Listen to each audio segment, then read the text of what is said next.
Pemirsa, sesosok mayat lanang tanpa identitas ditemukan di pinggiran perairan Sungai Musi, tepatnya Parak Dermaga Posmat TNI Angkatan Laut 1 Iler Palembang. Mayat ini kemudian dievakuasi ke Rumah Sakit Bayangkara Palembang.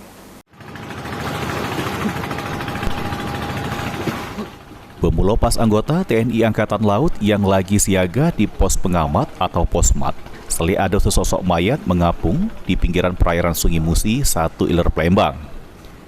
Mayat ini berjenis kelamin lanang, umurnya sekitar 40 tahun, dengan ciri-ciri berbaju kaos warna coklat, terdapat logo huruf Cino, serta menggunakan celana pendek warna hitam. Dapat ke informasi tersebut, Satpol Airut bersama tim Inapis Polrestabes Palembang, PMI Palembang mendatangi TKP, kemudian mengevakuasi mayat Mr. X ini ke Rumah Sakit Bayangkara Muhammad Hasan Palembang guna kepentingan penyelidikan kepolisian. Kami dapat informasi dari anggota TNI AL, pos mat TNI AL 1 Ilir bahwa ada mayat di dekat pos mereka. Jadi dapat informasi tersebut kita langsung meluncur ke TKP. Untuk selanjutnya dievakuasi kemana, Kak? Selanjutnya bersama tim Inapis, PMI, bersama pos TNI AL, kami dari Pol Air Polrestabes Palembang mengevakuasi jenazah ke Rumah Sakit Bayangkara. Untuk identitasnya sendiri, Kak?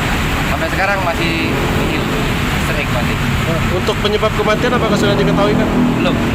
Belum ya, masih dalam tahap pemeriksaan forensik. Polisi menghimbau bagi masyarakat yang kehilangan anggota keluarganya ataupun mengenali ciri-ciri dari mayat tersebut untuk melapor ke Satpol Airut Polrestabes Palembang. Mulyadi, PAL TV.